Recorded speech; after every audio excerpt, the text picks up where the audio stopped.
My sister always stole every man I dated, but this time I introduced her to one who made her regret it forever. My name is Olivia. I'm 25 years old, and I need to tell a story I've been carrying for a long time. It's about my sister Natalie and how I finally managed to break a cycle that was slowly destroying me. It's not a simple story, and certainly not one I'm completely proud of, but it's my story. Natalie is 3 years younger than me, and she's always been the family's golden child. While I was the responsible one, the studious one, the one who got good grades and never caused trouble, she was the beautiful one, the charismatic one, the one who could get anything she wanted with a smile and some strategic tears. Our parents always made this clear through daily comparisons. Why can't you be more easygoing like Natalie? Or, Olivia, your sister has a special way with people, you should learn from her. The pattern started when I was 16. I was dating a senior boy named David. It was my first serious relationship, that intense teenage love that feels like it will last forever. Natalie was only 13 at the time, but she already showed a disturbing intuition about how to get male attention. During a house party, she showed up wearing one of my tightest shirts and started asking innocent questions to David about his hobbies, his dreams, his fears. Within 2 weeks, he broke up with me saying he needed space and wasn't ready for anything serious. A week later, I found them kissing in the backyard. When I confronted my parents about Natalie's behavior, the response was always the same. She's just a child, Olivia. She doesn't understand what she's doing. You should be more understanding with your little sister. But I saw in her eyes that she understood perfectly. There was a subtle satisfaction, almost imperceptible, when she got what she wanted. And what she wanted was always what was mine. At 17, it was Marcus, the basketball team captain. At 18, Jeremy, my chemistry lab partner whom I had studied with for months before we grew close. At 19, it was Alex, whom I met in college and with whom I spent the entire summer talking on the phone. The pattern was always the same. Natalie would appear, show interest in the same subjects they liked, flirt in an apparently innocent way, and within weeks or months, they would completely lose interest in me. The most painful part wasn't losing the boyfriends. Over time, I began to realize that if they were easily seduced by a younger girl, maybe they weren't really the type of man I wanted by my side. What hurt me most was the family's complicity. Natalie was never held accountable for her actions. It was always just a coincidence, or she didn't do anything wrong. The boys just changed their minds on their own. When I turned 20 and entered my 3rd year of accounting college, I thought maybe things would change. Natalie was in her senior year of high school, busy with her own responsibilities. For a few months, I had the illusion that I could finally have normal relationships, without the constant threat of family sabotage. That's when I met Daniel, an engineering student who worked part-time at the university library. He was different from the others. More mature, more focused, genuinely interested in deep conversations about the future. We dated for 4 months before I made the mistake of bringing him to Natalie's birthday dinner. During the following weeks, she asked seemingly casual questions about my routine, my weekend plans, the places I frequented. I knew I was being investigated, but I couldn't imagine how she would discover more details without me inadvertently providing clues. Her justification was always the same, delivered with that sweet smile she'd used since childhood. It's not my fault if they prefer someone younger and more interesting, Liv. Maybe you should ask yourself why you can't keep them interested. And when I tried to argue or show my indignation, she would add, besides, I'm just showing the truth about them. If they really loved you, they wouldn't be so easy to conquer, don't you think? That's how I spent my 20s, always looking over my shoulder, always waiting for the next person I was interested in to eventually be seduced by my younger sister.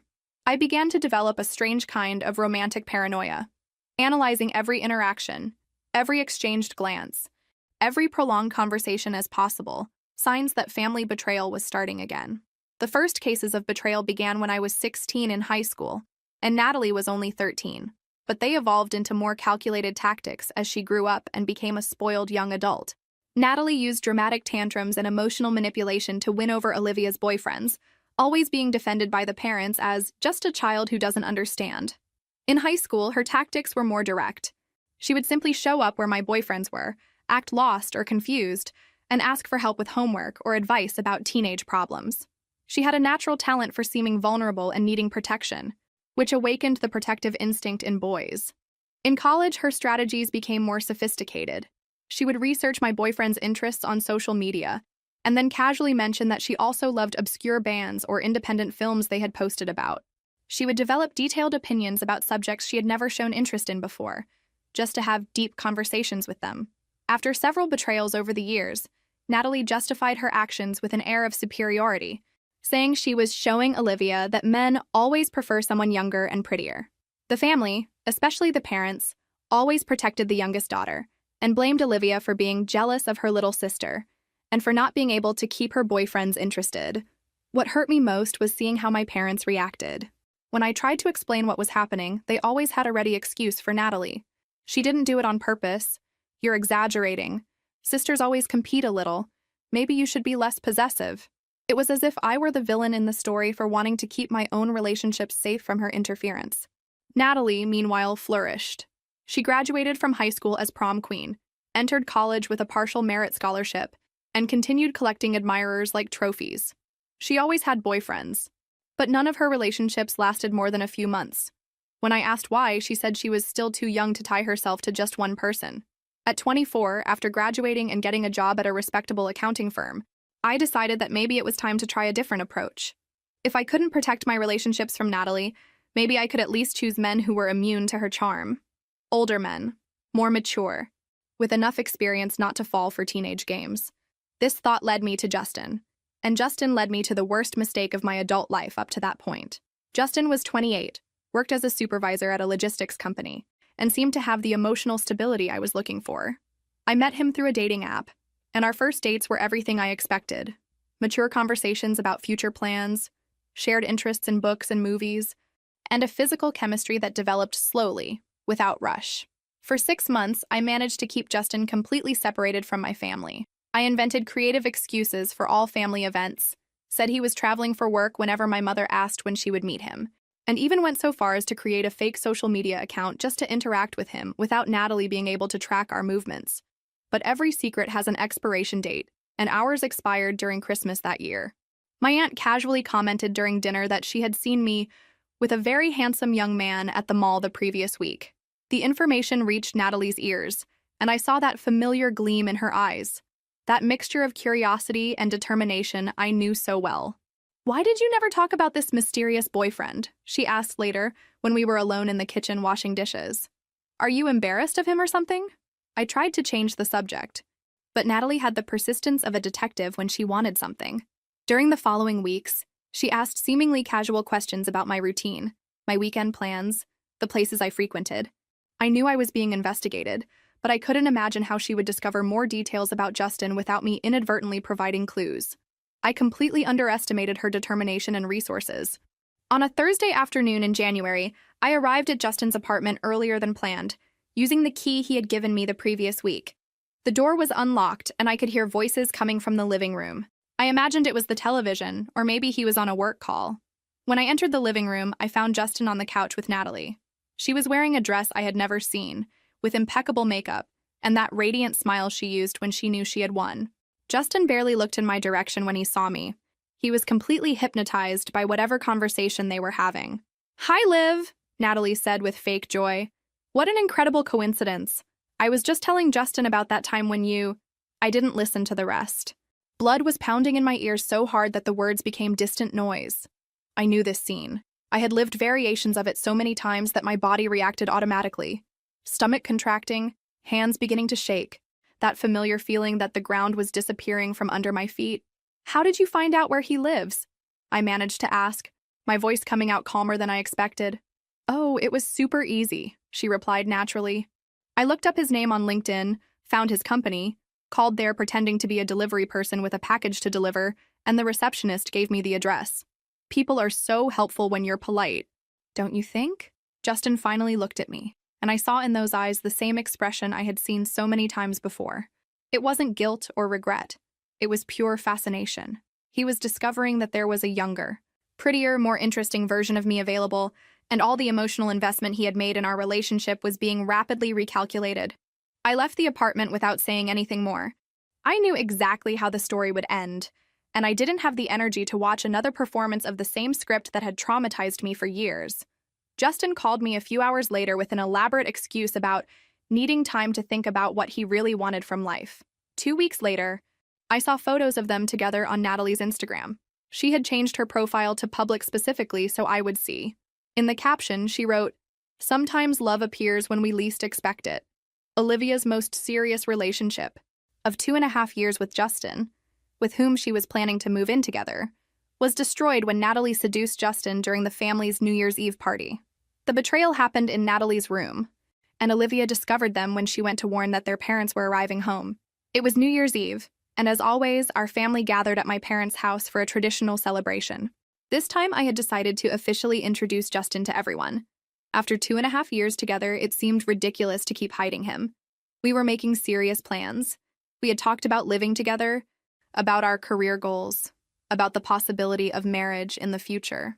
Justin fit perfectly into the family dynamic during dinner. He talked about sports with my father, complimented my mother's food, and was polite, but not excessively attentive to Natalie.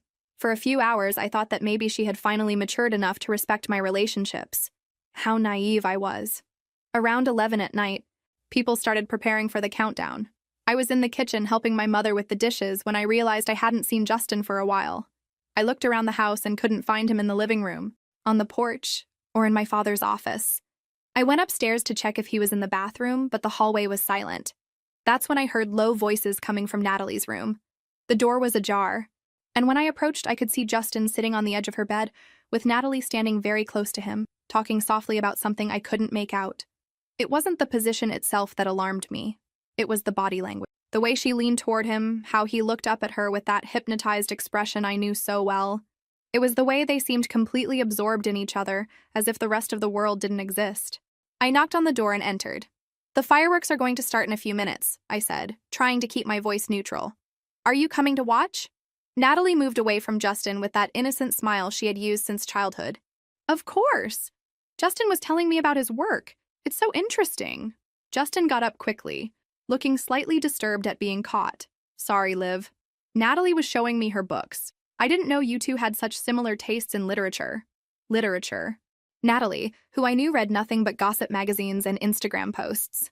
We all went downstairs together to watch the fireworks, but something had changed. During the countdown, Justin was beside me, but his attention was clearly elsewhere. He kissed my lips at midnight, but his eyes searched for Natalie over my shoulder right after. In the days that followed, the change became more obvious. Justin started asking casual questions about Natalie, what she was studying, what her plans for the future were, if she was dating anyone. When I tried to change the subject, he seemed disappointed. 2 weeks after New Year's, Justin broke up with me.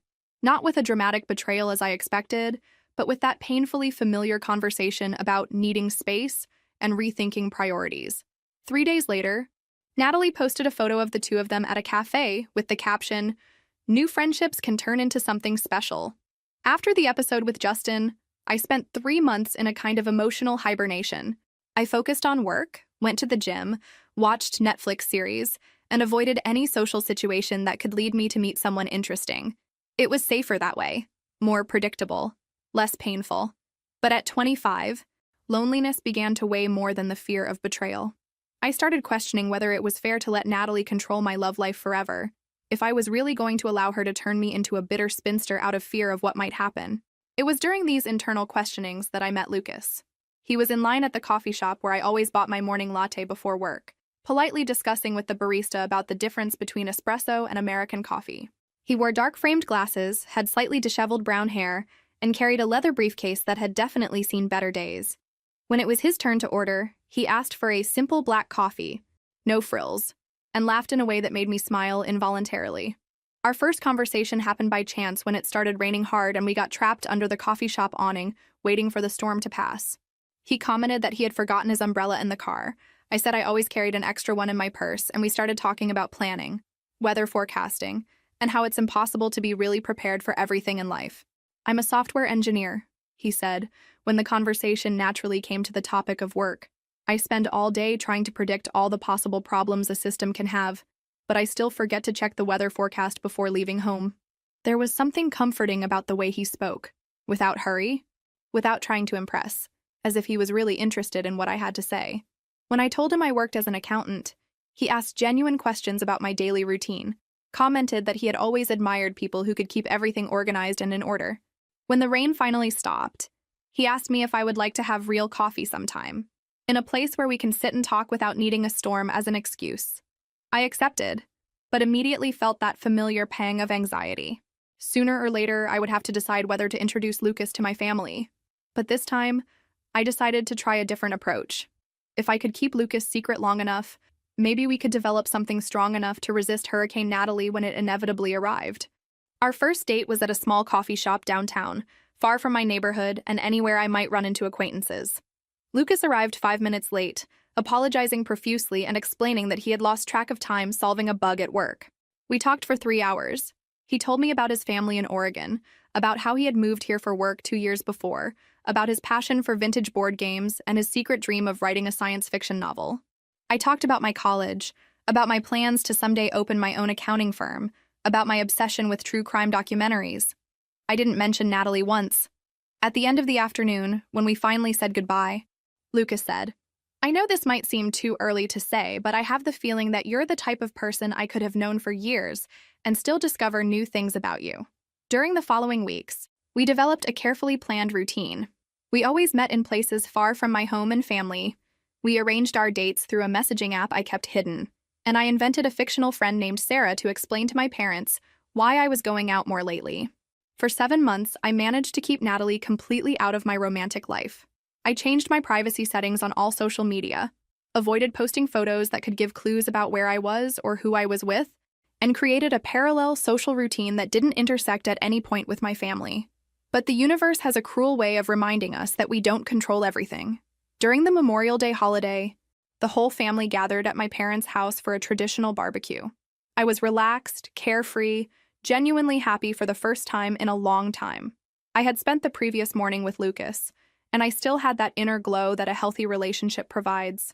My cousin Megan, who studies veterinary medicine at the state university, arrived later than everyone else because she had to work until noon. When she saw me on the porch, she came straight to talk to me with that enthusiasm typical of someone who has news to share. "Olivia, I didn't know you were dating someone," she said, hugging me tightly. "I saw you at Lincoln Park last week with a tall man with glasses. You looked super in love. Why didn't you bring him today?" I felt my stomach drop. Lincoln Park was where Lucas and I had gone for a picnic the previous Tuesday. "I think you confused me with someone else," I tried to say, but Megan shook her head vigorously. "No, I'm sure it was you. You were wearing that blue blouse you wore at Grandma's birthday last year." The guy was cute, had a kind of intellectual look. Natalie, who had appeared silently beside me during the conversation, tilted her head with that expression of feigned curiosity I knew so well. "Mysterious boyfriend again, Liv?" she asked with a sweet smile. "Why do you always hide these things from the family?" Natalie immediately began investigating through social media and tracking Lucas through mutual friends. Olivia found them together at Lucas's apartment on a Thursday afternoon. Natalie showed total lack of remorse and even laughed cruelly, saying she always gets what she wants, while Lucas showed complete indifference to Olivia's feelings. On Monday following Memorial Day, I posted a photo on Instagram, just a coffee cup on a table, nothing that could reveal location or company. But within 2 hours, Natalie had liked the photo and commented, "That coffee looks delicious. Where is it? I'm always looking for new places to try." It was a coffee shop I had never frequented before, where Lucas had taken me because it was near his office. I posted the photo without thinking, momentarily forgetting that I now needed to be careful with every detail I shared online. During the following week, I did my best to alert Lucas without sounding paranoid. I said maybe it would be better if we met in different places for a while, that my family was being kind of intrusive lately, and that I preferred to keep our relationship private for now.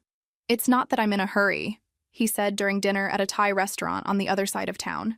"But sometimes I feel like you're running from something. If there's something you don't want to tell me yet, that's fine, but I'd like to know that eventually we can be more open about what we have." How could I explain that I wasn't running from him, but protecting him? How could I tell him about my sister without sounding like a bitter and paranoid person? On Thursday of that week, I decided to take a brave step. Maybe it was time to trust that Lucas and I had built something strong enough to survive Hurricane Natalie. I arranged to meet Lucas at his apartment after work. I planned to tell him everything about Natalie, about my history of sabotaged relationships, about why I had been so cautious. I arrived at his building at 5:30 in the afternoon, using the key he had given me 2 months before. The apartment door was unlocked, which was unusual. I entered slowly, calling his name, thinking maybe he was in the bathroom or talking on the phone. I heard voices coming from the living room. Voices, plural. I recognized Lucas's laugh, that genuine laugh I had learned to love. And I recognized the other laugh too, although my brain refused to process what I was hearing until I reached the living room door and saw with my own eyes. Natalie was sitting on his couch, wearing a dress I had never seen, with a posture that indicated she hadn't just arrived. There were 2 coffee cups on the coffee table, both partially empty. Lucas was leaning back in his favorite armchair, completely relaxed, with that expression of fascination I had seen so many times before. When they saw me, Natalie smiled with that familiar fake joy. "Hi, Liv. What an incredible surprise," she said, getting up gracefully. "I was just telling Lucas about that time you saved that cat from the tree when we were kids." Lucas looked at me with an expression that mixed confusion and curiosity. "You never told me you had a sister," he said, and there was something different in the tone of his voice. "Natalie is incredible. We were having the most interesting conversation. How did you find me?" I asked Natalie, my voice coming out surprisingly calm. "Oh, it was easier than I thought," she replied naturally. "Remember that coffee photo you posted? I went there several days in a row until I saw you 2 together. Then I just followed you here and wrote down the address. Today I came back and told the doorman I was your sister and that you had forgotten something important here. He was super nice and let me go up." She laughed in that cruel way I knew so well. "I always get what I want. Liv, you should know that by now." Lucas looked between us with a confused expression, but I could see he was already hooked. The same gleam in his eyes, the same posture leaning toward her, the same expression of fascination I had seen dozens of times before. "I think you better leave, Natalie," I said, trying to keep my voice firm. "Why the rush?" she replied, picking up her purse slowly. "Lucas and I were getting to know each other so well, weren't we?" "Lucas?" He nodded, clearly still under the effect of her charm. "She's really special, Liv. Why did you never talk about her?" "Because I knew exactly what would happen," I thought. "Because I knew this moment would come, as it always did." Natalie said goodbye with a kiss on Lucas's cheek that lasted a few seconds longer than necessary, and whispered something in his ear that made him smile. When she finally left, Lucas turned to me with that expression I knew meant the end of another relationship. "Why did you never tell me about your sister?" he asked, and I knew it didn't matter what my answer was anymore. Lucas broke up with me 3 days after that encounter. He didn't even have the decency to invent an elaborate excuse. He just said he felt a special connection with Natalie and that it wouldn't be fair to continue our relationship knowing that. When I asked if the 7 months we spent together meant nothing, he replied that sometimes the right person appears when we least expect it. The right person. As if Natalie were some kind of soulmate he had found by chance, and not a calculating predator who had tracked me down specifically to destroy another relationship. That night, alone in my apartment, I finally admitted a truth I had avoided for years. I hated my sister. It wasn't jealousy, it wasn't envy, it wasn't healthy competition between sisters. It was pure and crystalline hatred for someone who had spent almost a decade systematically destroying my ability to trust relationships, to believe I could be loved, to imagine a future where I didn't have to hide every important person in my life. And for the first time, I began to wonder, what if, instead of always running away, I finally gave Natalie exactly what she wanted? Consumed by anger and tired of always being the victim of her spoiled sister, Olivia decided it was time to give Natalie exactly what she wanted, an irresistible man who would teach her a lesson. She used her access to the public records system at the accounting firm where she worked to research criminal backgrounds and court proceedings. The idea came to me during one of those sleepless nights that followed the breakup with Lucas. I was lying in bed, mentally going over all the relationships Natalie had destroyed, when a question arose in my mind. What if I stopped trying to protect my boyfriends from her and, instead, introduced her to someone who would teach her a lesson? At the accounting firm where I worked, we had access to various databases for background checks on potential clients. It was part of our security protocol to detect fraud or financial risks. I had never used these resources for personal purposes, but the temptation was right there, in front of me. On the following Monday, when all my colleagues went out for lunch, I stayed in the office and began to search. I looked for men in the 30 to 40 age range with a history of legal problems related to relationships, marriage fraud, romance scams, domestic violence cases, anything that indicated a pattern of predatory behavior with women. It was wrong. I knew it was wrong. But with each name that appeared on the screen, with each case I read, I felt a dark satisfaction growing within me. Finally, I had a way to get revenge. After 2 weeks of careful research, I found the perfect candidate. Nicholas Chen, 33 years old, with an impressive history of manipulation and psychological abuse. He had been sued by 3 different ex-girlfriends for financial fraud, had an assault charge that was dropped for lack of evidence, which usually meant the victim was convinced not to testify, and was currently facing a civil lawsuit for a fake investment scheme that had cost several people their retirement savings. The most interesting thing about Nicholas was that he was incredibly charming.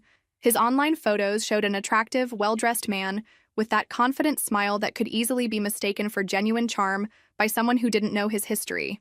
He frequented social events for professionals, always presented himself as a successful investment consultant, and had a special talent for identifying vulnerable women with money. In other words, he was perfect for Natalie. During the following weeks, I studied Nicholas as if he were a work project. I discovered where he lived, a luxury apartment in Chicago that clearly cost more than his legitimate businesses could support, where he liked to eat, expensive restaurants where he could accidentally meet potential victims, and what his hobbies were: golf, expensive wines, and any activity that put him in contact with people who had money to lose. Olivia found Nicholas, a 33-year-old man with a history of psychological and financial abuse against former partners, currently facing multiple lawsuits for investment fraud. She approached him at a cafe frequented by professionals, pretending to be a successful financial consultant looking for opportunities. The first step was to approach Nicholas and establish a convincing relationship. This required careful acting.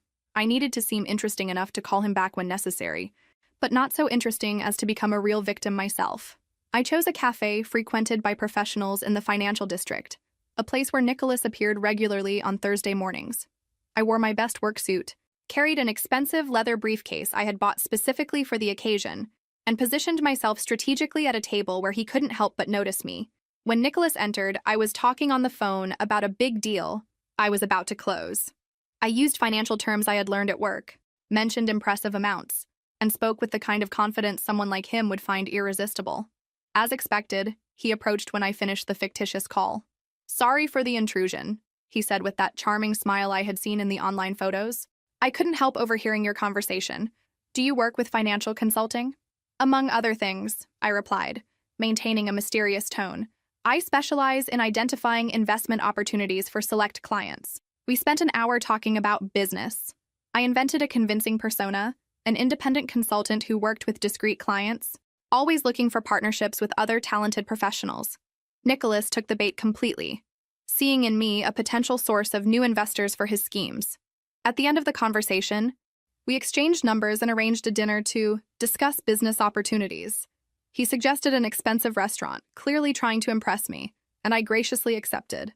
During the following 2 weeks, I carefully built my facade. I created a convincing online presence for my fictitious persona, opened a bank account with some money to give credibility to my investments, and even rented a virtual office to have an impressive business address. Nicholas was clearly interested, not in me romantically, but in the financial potential I represented. This was perfect. I needed him to be invested enough in our partnership to agree to meet my family when the time came.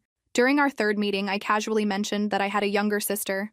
"She's beautiful," I said, showing a recent photo of Natalie I had taken from her social media. "And smart. She's finishing college. Has a lot of potential." I saw immediate interest in Nicholas's eyes. It wasn't romance. It was evaluation. He was categorically assessing Natalie as a potential mark, someone young and possibly naive enough to be easily manipulated. "She seems charming," he said, studying the photo with more attention than would be appropriate. "Are you too close?" "Very," I lied. "Actually, she's always asking me to introduce her to interesting men. I think she's gotten tired of college boys." The seed was planted. Now I just had to wait for the right moment to arrange the meeting. The perfect moment came when my mother called to invite me to Natalie's 23rd birthday dinner. "It would be so nice if you brought someone special this time," she said with that familiar maternal hope. "Natalie always brings boyfriends to family parties, and you always come alone." It was the opportunity I was waiting for. "Actually," I told my mother, "I have been seeing someone, Nicholas. He's an investment consultant, very successful. Maybe it's time for you all to meet him." My mother was radiant. Finally, her problematic daughter had managed to get a man who seemed worthy of introducing to the family. During the days leading up to the dinner, I prepared Nicholas carefully.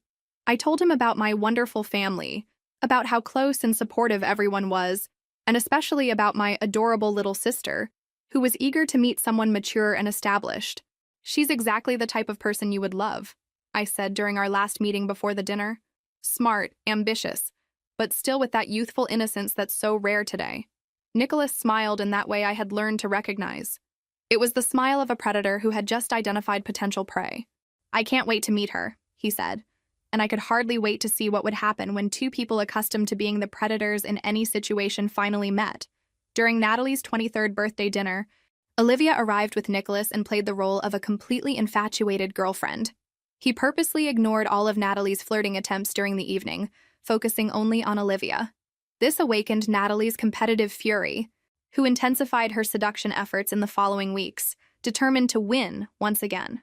Natalie's birthday dinner was held at the family's favorite restaurant, an elegant but not ostentatious place where we celebrated all special occasions. I arrived with Nicholas punctually at 7 o'clock, and I could immediately see the impact he made on my family. Nicholas had dressed perfectly for the occasion, well-cut dark suit, discreet tie, and that air of confidence that conveyed success without seeming arrogant. He greeted my parents with exactly the right amount of respect and cordiality, brought flowers for my mother and expensive wine for my father, and made all the appropriate comments about the restaurant and the occasion. But the most important thing was how he behaved with me. Throughout the evening, Nicholas was the perfect boyfriend. Attentive, affectionate, clearly devoted. He pulled out my chair, asked if I was comfortable, made comments about how beautiful I looked, and included me in all conversations as if my opinion were the most important at the table. It was a masterful performance, and I knew that's exactly what it was, a performance. But for my family, who had spent years seeing me arrive alone at social events or having my boyfriend stolen by Natalie, seeing me with a man who clearly prioritized me was a revelation. Natalie arrived 15 minutes late, making her traditional dramatic entrance. She was stunning, wearing a dress that enhanced all her best attributes, with impeccable makeup, and that radiant energy that always drew everyone's attention in the room. But this time, when she performed her charm routine for Nicholas, something different happened. He was polite, but clearly not interested.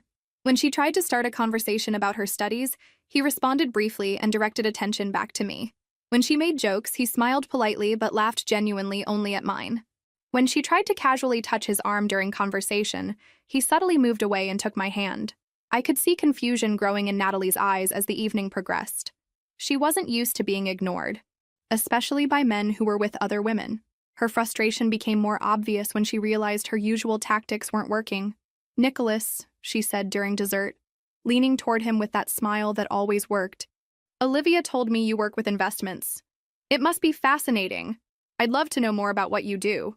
"It's a job like any other," he replied without enthusiasm, kissing my hand. "I prefer not to talk about work during special moments like this. Today is about celebrating your incredible sister." The expression on Natalie's face was priceless. For the first time in her life, she was being publicly rejected by a man who clearly preferred my company to hers. At the end of the evening, when we were saying goodbye, Nicholas was cordial but distant with Natalie. He politely congratulated her on her birthday, but showed no interest in seeing her again or maintaining contact. "It was a pleasure meeting Olivia's family," he told my parents. "Especially someone as special as her deserves a wonderful family."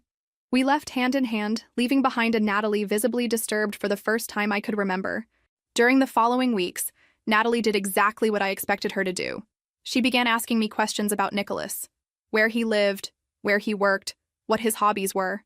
She started showing up in places where I normally went, clearly hoping to run into me and have another chance to impress him. I carefully fed her obsession. I casually mentioned that Nicholas liked contemporary art, and the next week she was posting photos of herself at museums. I commented that he appreciated wines, and she started attending tastings. I said he was a man who valued intelligence and ambition in women, and she began posting about her studies and career plans with a frequency she had never shown before. "He seems really special," she said during a family lunch 2 weeks after the birthday. "You two seem very happy together." There was something forced in the way she said this, as if the words left a bitter taste in her mouth. "We are very happy," I replied, smiling in a way I knew would irritate her. "Nicholas says he's never met anyone like me." The plan was working perfectly. For the first time in her life, Natalie wanted something she couldn't have simply by being younger and prettier. Nicholas had resisted her charm, and that only made her want him more. After 6 weeks of pursuit, Natalie finally managed to seduce Nicholas and moved into his luxury apartment in Chicago. She began facing problems when lawyers representing his former victims contacted her, believing she was his new business partner. Natalie invested her $38,000 in savings, money her parents had always given her, in Nicholas's investment fund. Natalie's pursuit became more intense as the weeks passed. She started showing up in places where Nicholas and I met, always with some excuse.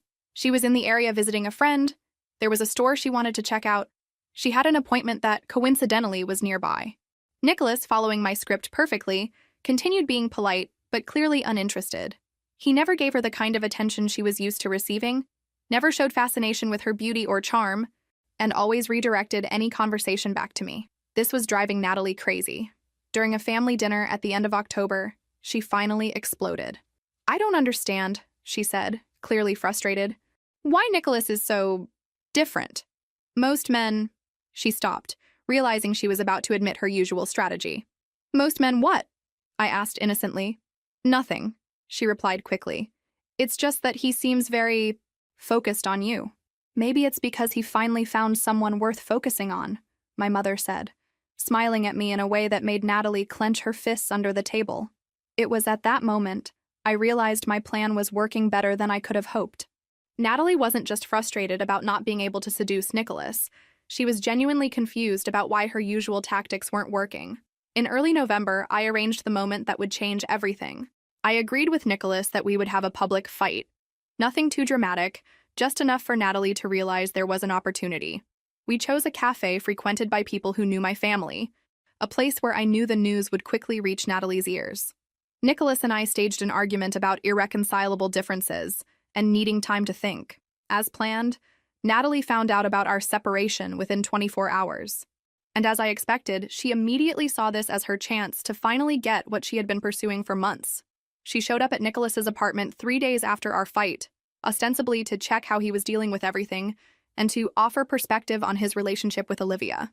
Nicholas called me that night to tell me she had spent 3 hours at his apartment, offering a friendly shoulder, consoling him about the loss of our relationship, and making it clear she was available if he needed company during this difficult period. "She's exactly like you said she would be," he said, and I could hear the amusement in his voice. "Calculating, manipulative, but convinced she's irresistible." "And did you do what we agreed on?" I asked. "Perfectly." I pretended to resist at first, made it clear I was still thinking about you, but slowly allowed her to console me. She left there convinced she was conquering a man who genuinely didn't want to be conquered. The revenge was in motion. During the following weeks, Nicholas followed the script we had created. He allowed Natalie to seduce him gradually, always feigning reluctance, always seeming like a man who was being conquered against his own will. For Natalie, who was used to men who fell easily for her charms, this resistance only made her more determined. She started spending money trying to impress him. Expensive clothes, gifts, dinners at elegant restaurants that she paid for. For the first time in her life, Natalie was financially investing in a relationship, instead of being courted. By Christmas, they were officially dating. Natalie brought Nicholas to the family Christmas dinner as her new boyfriend, radiant with satisfaction at having finally won once again. But this time, she didn't know she had walked directly into a trap. In January, Nicholas suggested she move into his apartment in Chicago. It was an impressive apartment in an expensive neighborhood, and for Natalie, who had always been attracted to external signs of success, it was irresistible. What she didn't know was that Nicholas was financing that lifestyle with money stolen from his previous victims, and that lawyers representing those victims were already on his trail. 2 weeks after Natalie moved into the apartment, she received the first call from a lawyer looking for Nicholas about an investment fraud case. When she said she knew nothing about his business, the lawyer asked if she was the new business partner that some people had mentioned. Natalie was confused, but Nicholas quickly explained that some people got envious of his success and tried to create problems. He said it was important that she not talk to strangers about their private life. That's when he started talking about an incredible investment opportunity he had just discovered. Nicholas became progressively more controlling and manipulative, isolating Natalie from friends and family. During an argument about money, he pushed Natalie, causing a bruise on her left shoulder. When Natalie tried to leave, she discovered he had drained all her accounts and credit cards. The FBI raided the apartment and arrested Natalie as a suspect in the investment fraud scheme. Nicholas's transformation from attentive boyfriend to controlling manipulator happened gradually, exactly as I had predicted based on the history I had found about him. Natalie, who had always been the predator in her relationships, didn't recognize the signs that now she had become the prey. First, he began questioning her plans and activities. "Why do you need to go out with your friends so frequently?" he would ask. "I prefer when it's just the two of us." Initially, Natalie found this romantic. Finally, a man who wanted all her attention. Then, he started subtly criticizing her family. Your sister has always seemed a bit resentful, don't you think? And your parents clearly favor her. You deserve better than that toxic dynamic. Since Natalie had always had a complicated relationship with the idea that I might have any importance in the family, she easily absorbed these suggestions. By March, Natalie was completely isolated. She had fought with her college friends for repeatedly canceling plans to stay with Nicholas. She had distanced herself from the family because Nicholas convinced her they didn't truly support her relationship. Her only social interactions were with Nicholas, and occasionally with the investors he brought for dinner at the apartment. It was during this period that Nicholas introduced his investment opportunity. He had discovered an exclusive fund that was offering guaranteed returns of 30% in 6 months. It was a unique chance, available only to a select circle of investors, and he had secured a spot for Natalie as a special favor. It's exactly the kind of investment that will guarantee our future together, he said, kissing her neck while showing impressive documents with fake logos and impossible profit projections. Imagine what we can do with that return. Maybe even buy our own house. Natalie had $38,000 in her savings account, money our parents had given her over the years to help with studies, and that she had never needed to use because they always paid all her expenses. It was her emergency fund, but Nicholas convinced her it was really her opportunity fund. Money sitting still is money lost, he said. And besides, you trust me, don't you? In April, Natalie transferred all her savings to Nicholas's investment fund account. What she didn't know was that this money went directly to his personal accounts, being used to pay his lifestyle expenses and to finance new schemes. It was also in April that Nicholas's behavior became more aggressive. He started yelling at her for small things, leaving dishes in the sink, arriving 5 minutes late from somewhere, questioning his decisions. Natalie, who had never experienced this type of treatment, didn't know how to react.